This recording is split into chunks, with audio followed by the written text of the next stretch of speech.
환율이 오르면 제일 먼저 사라지는 건 안정감입니다. 지금 원달러 환율이 오르는 게 그냥 숫자 노름처럼 보이나요? 그럼 질문 하나만 하겠습니다. 환율이 하루에 크게 흔들리면 당신 통장 잔액이 당장 마이너스로 바뀌는 건 아니죠?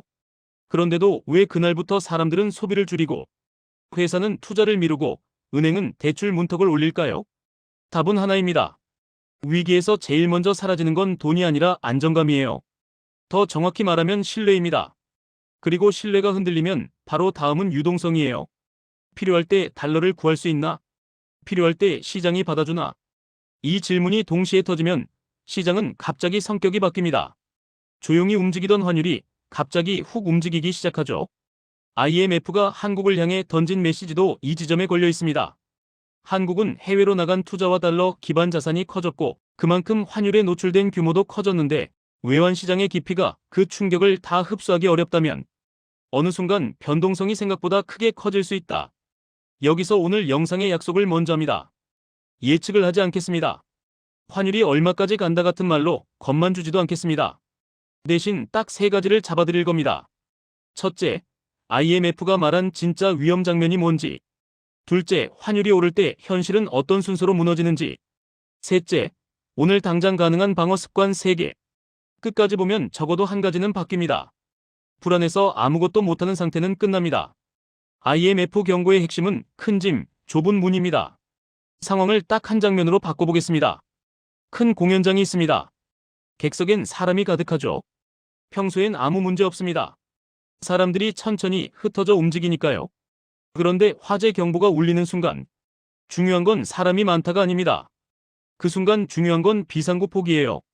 IMF가 한국을 보며 걱정한 것도 비슷합니다.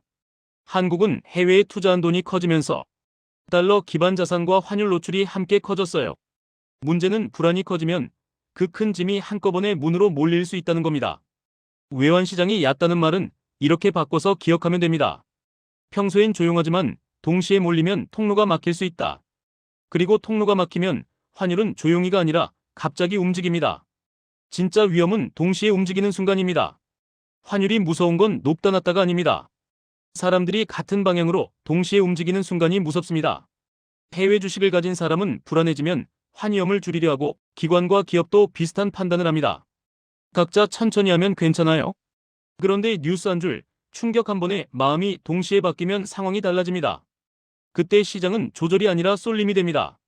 한쪽 주문이 몰리면서 환율이 계단이 아니라 점프처럼 튀는 장면이 나올 수 있죠. IMF가 말한 핵심도 결국 이겁니다. 외부 충격이 무섭다기보다 충격 앞에서 사람들이 동시에 움직이는 게 더 무섭다. 환율은 숫자가 아니라 불안이 만들어내는 속도입니다.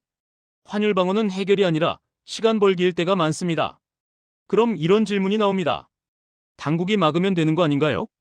맞아요. 막기도 합니다. 하지만 방어는 종종 문제를 없애는 마법이 아니라 시간을 버는 행동에 가깝습니다. 왜냐하면 환율을 밀어올리는 힘이 하루 만에 사라지지 않기 때문입니다. 그리고 더 불편한 역설이 하나 있습니다. 환율이 잠깐 내려오면 어떤 사람들은 이렇게 생각할 수 있어요. 달러가 싸졌네. 지금이 기회다. 즉 방어는 시장을 잠깐 진정시키는 동시에 어떤 사람에게는 신호처럼 보일 수도 있습니다.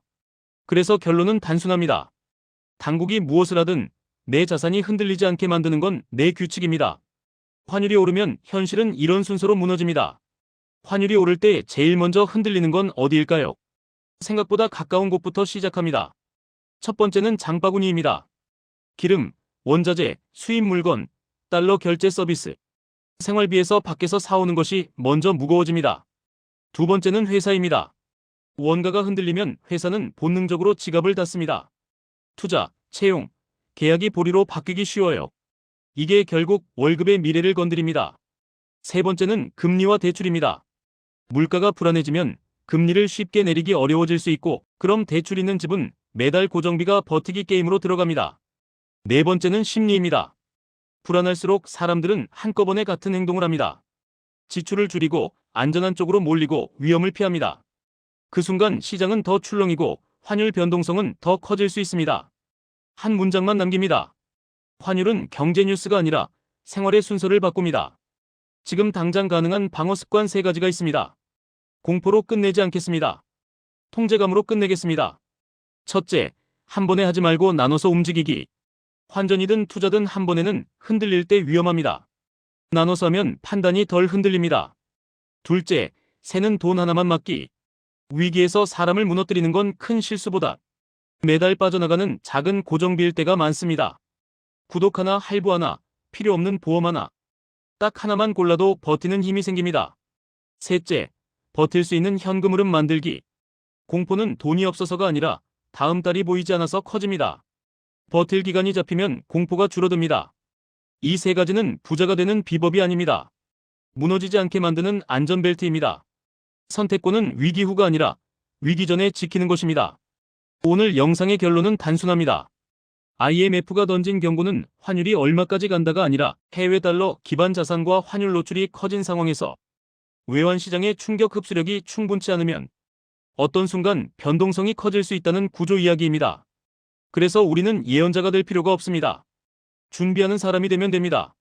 나눠서 움직이기, 새는 돈 하나 맡기, 버틸 현금 흐름 만들기. 이 세 가지만 지키면 적어도 패닉은 피합니다. 마지막으로 이 문장만 가져가세요. 선택권은 위기 전에 지키는 것입니다. 그리고 한 가지 더. 환율이 무서울 때 진짜 문제는 정보 부족이 아니라 공포 때문에 한 번에 움직이는 습관입니다. 급할수록 사람들은 올인하고 그 순간 실수가 커집니다. 반대로 평소에 내 규칙이 있는 사람은 흔들려도 무너지지 않습니다. 다음 영상에서는 더 실전으로 갑니다. 사람들이 동시에 움직이기 시작할 때 뉴스보다 먼저 보이는 신호들을 짧은 체크리스트로 만들어 드릴게요. 그 체크리스트만 있으면 불안한 날에도 내 판단이 무너지지 않습니다. 오늘 내용이 나도 내 규칙이 필요하구나라는 생각을 줬다면 구독 한 번만 눌러주세요. 다음 영상이 올라오면 제일 먼저 바로 이어서 안내 드릴게요. 좋아요는 이 주제가 더 많은 사람에게 퍼지게 하는데 도움이 됩니다. 알림까지 켜두시면 환율이 크게 흔들릴 때 필요한 영상이 바로 뜨게 됩니다. 마지막으로 다시 한 번만 말하고 끝낼게요. 선택권은 위기 후에 생기는 게 아니라 위기 전에 지키는 것입니다.